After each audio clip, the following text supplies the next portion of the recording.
আজকে তোমাদের সাথে একটা ইন্টারেস্টিং ভিডিও শেয়ার করব। ভিডিওটা ছিল অনেক দিন আগের, ভাবলাম আজকে শেয়ার করি।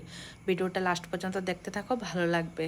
এদিন গিয়েছিলাম সকালবেলা কলকাতায়, আবার বিকালে চলে আসলাম আগরতলায়। তো হ্যালো, হাই এভরিওয়ান, সবাই কেমন আছো? আশা করছি সবাই ভালো আছো। আমার নতুন একটা ভিডিওতে সবাইকে জানাচ্ছি ওয়েলকাম। এই দিন গিয়েছিলাম কলকাতায় সকালবেলায়, সকালে গিয়ে আবার বিকালে চলে এসেছি।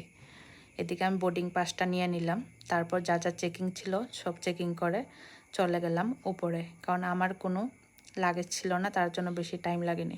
উপরে গিয়ে অপেক্ষা করতে করতে টাইম চলে আসলো। তারপর এখন ফ্লাইটে ওঠার টাইম। আর কিছু মানুষকে বলছি, মানুষের জীবনে নাক গলাতে এসো না, নিজের জীবন নিয়ে ভালো থাকো, সুস্থ থাকো। মানুষের জীবনে নাক গলিয়ে কী করবে বলো? অসুস্থই হয়ে পড়বে, আর কিছু হবে না। মানুষের চিন্তা বাদ দাও, নিজের সব কিছু নিয়ে হাসি খুশি থাকো, আর মানুষকে হিংসা করাও বাদ দাও।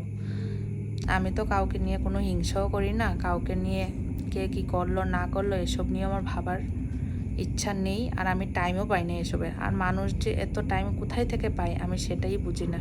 এখন মানুষ কমেন্ট করবে আমি সকালে গিয়ে বিকালে কেন চলে আসলাম, কেন গেলাম, একা কেন গেলাম, কত প্রশ্ন থাকবে মানুষের মনে।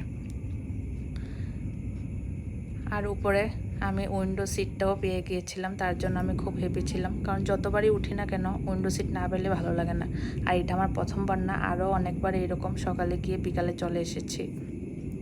একটা কাজ আছে, তার জন্য সকালে গিয়ে বিকালে চলে আসি। আর কাজটা যেদিন কমপ্লিট হবে ওই দিন তোমাদের সাথে অবশ্যই শেয়ার করব। এখন না, সব কিছু শেয়ার করাটা ভালো না, নজর ইজ রিয়েল, তাই তো সবাই জানো সেটা।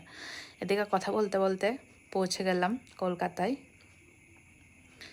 আমি ফ্লাইটের মধ্যে থাকতে থাকতে উবেরটা বুক করে নেব, না হলে আবার লেট হয়ে যাবে।